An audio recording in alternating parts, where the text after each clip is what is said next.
All right, so are you ready to dive into a new book with us today? Always. I'm excited to see what we've got. Okay, well, this one is called The Last Bookstore on Earth by Lily Braun-Arnold. Ooh, post-apocalyptic, I'm guessing. You got it. But here's the thing. It's not your typical, like, end-of-the-world action-packed kind of story. Really? What's different about it? I think the best way to describe it is it focuses on the characters more than the apocalypse itself.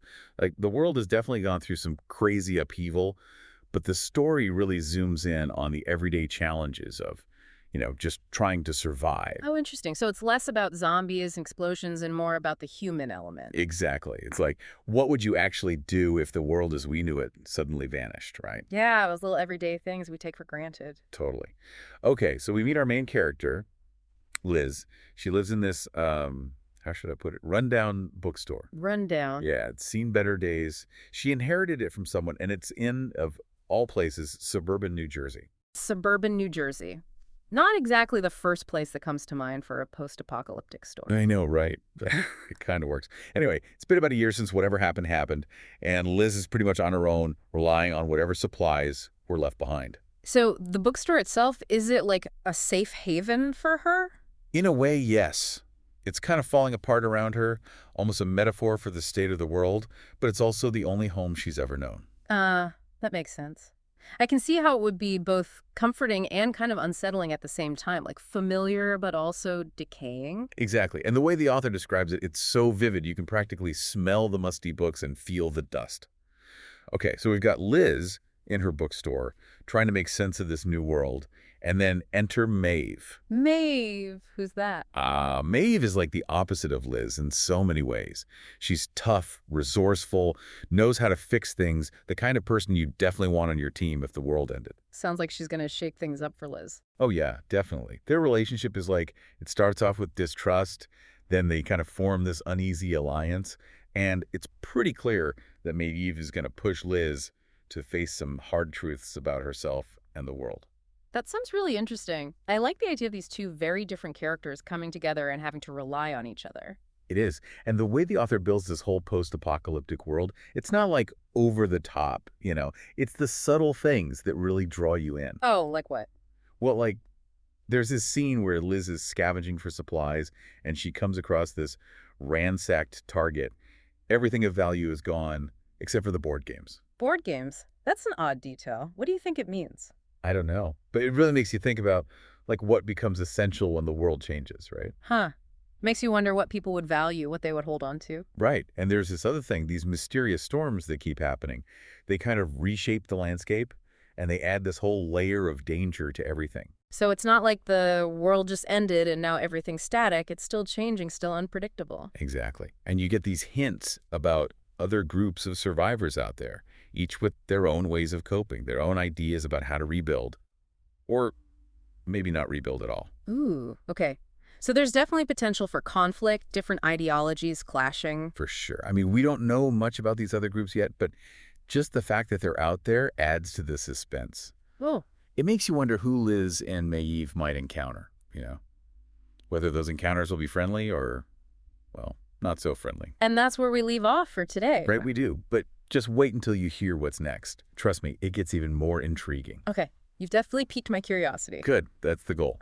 We'll get into all of that in the next part of our deep dive into The Last Bookstore on Earth. So last time, we were talking about all that mystery surrounding Liz's past, right? Yeah, like it's not just some typical family drama or anything. It's like her upbringing was like its own kind of apocalypse, almost like it prepared her for the real thing in this, messed up way. You're totally right. It's almost like the author is setting up this parallel, right, between Liz's past and the world she's living in now. Yeah, like through these flashbacks, we start to see Liz's family before everything went down. Yeah. And her dad, man, he was obsessed with this idea of like imminent disaster, the end of the world, Oh, wow. So he was like a doomsday prepper. basically. Uh-huh. I mean, Liz describes how he was like building an ark in their backyard. An arc. Seriously. Seriously. And it wasn't just that. He was like super eccentric in other ways too. Liz talks about how he used to like reenact musicals in the middle of the night. It's almost funny the way she describes it. I can imagine. But I bet there was also this underlying tension, this anxiety that was always present in their Oh, family. absolutely. And then there's Liz's sister, Thea. Talk about a complete opposite. Really? How so?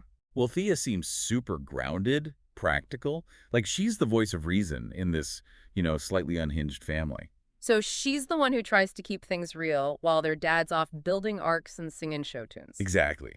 Thea's the one who calls out their dad's whole Alaska plan as doomsday prepper level shit. I think that's an exact quote. Haha, love it. Straight to the point. Yeah. And you can't help but wonder, like, would Thea have been better equipped to handle the actual apocalypse? Yeah.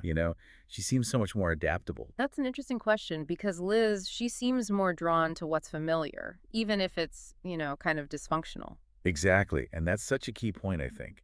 Liz's whole struggle with change, even when the world's literally falling apart around her, it all goes back to her family, her upbringing. So it's like she's stuffing these patterns from her past. Yeah. Like she was always caught between her dad's anxieties and her mom trying to pretend everything was normal. So she never really learned how to make her own choices. There's this scene where she's talking about applying to colleges and she's got all these plans, these spreadsheets, but then she just freezes up. She can't commit to anything. Wow. That's like a metaphor for her whole life, isn't it? Totally. And it's almost like for Liz, making the wrong choice was more terrifying than making no choice at all. And that fear of making the wrong choice, it carries over into the post-apocalyptic world too, doesn't it? It does. So for her, the bookstore represents like this world of possibilities, a time when choices still mattered. Makes sense. It's her safe space, her connection to the past. Right. But then we have Eva, the bookstore's previous tenant. She's this total enigma, but she seems to have figured out how to not just survive, but actually thrive in this new world. And she's completely different from Liz. Oh, yeah. Eva's all about practicality, resourcefulness. Like she had faced her own share of hardship even before the world went to hell. So she was already kind of prepared, in a way. Maybe. But more importantly, she understood the importance of community, even in isolation. Remember the stockpile she left for Liz?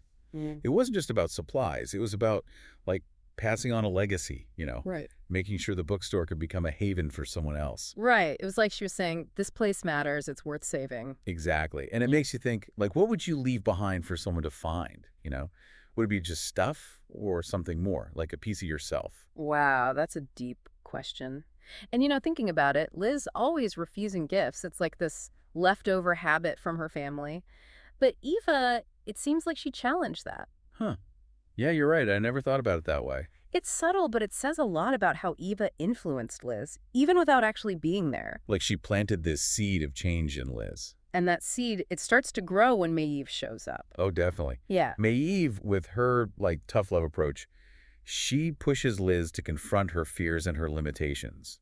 It's like she's carrying on Eva's legacy in a way. Showing Liz that survival's not about hiding, it's about engaging with the world, taking risks. Like when Liz is thinking about the generator and how it's useless without propane, but then she has this, vision of a light bulb working, maybe even air conditioning. Yeah, that's a turning point for her. Totally. It's like for the first time, she's letting herself imagine a future beyond just surviving. And that shift in thinking, that hope, it's directly tied to both Eva and Maeve. It's amazing how the author weaves all these connections together. So Eva might be a ghost, but her presence is definitely felt throughout the whole story. And those marks she left, they run deep. But remember, we still have that mystery of the figure outside the bookstore. Yeah. And those storms, they're still out there waiting to reshape everything. Things are just getting good. Oh, I know. The tension's killing me. Those storms, they're not just bad weather, are they? They're like symbols of all the chaos and uncertainty hanging over this world. They're a constant reminder that even when you find a safe haven, you're never really in control. Makes you think about how we deal with anxiety in our own lives, doesn't it? The things we just can't predict or control. Definitely. Okay, I need to know what happens next. Let's dig into these storms and see if we can uncover some clues about that mysterious figure lurking around. This is where it gets really juicy, right? So we've got Eva's, presence everywhere, and those storms, and that mysterious figure outside. How does it all come together? Remember how we talked about the bookstore being a character, too? It's not just a place. Yeah, it's decaying, but there's that feeling of hope in it. Right. Like the world Liz and Maeve are trying to live in. It's a reflection of their world. And in the end, the bookstore becomes even more important, like a center point, not just for Liz and Maeve, but others too. Wait, others? So it becomes about, more than just them surviving. It's about creating something new. But, the author asks, can you rebuild when the world's still so fragile? Like those storms could just wipe it all out again. And they highlight those choices we make. Do we rebuild what's lost? Or embrace the unknown? It's like in our lives too, right? Do we play it safe or risk it all? And when other people are involved, things get more complex. Liz wants to protect the bookstore, but Maeve's more like, we need to look outward. How do they work that out? I can't spoil it, but the author blends their conflicts together. It's heartbreaking and courageous, and in the end, it's about transformation. No spoilers. Mm. But those themes, connection and belonging, are they there at the end? Oh, absolutely. The ending really shows that even in a broken world, we can find ways to connect, to create meaning, to build something new, together. I love that. So hopeful. It makes you want to believe they can make it. That's what makes this book so powerful. It doesn't ignore the harshness, but it offers hope. The human spirit endures. Okay, I'm convinced this is going on my reading list. So Aw. for our listeners, what's the one thing you want them to take away?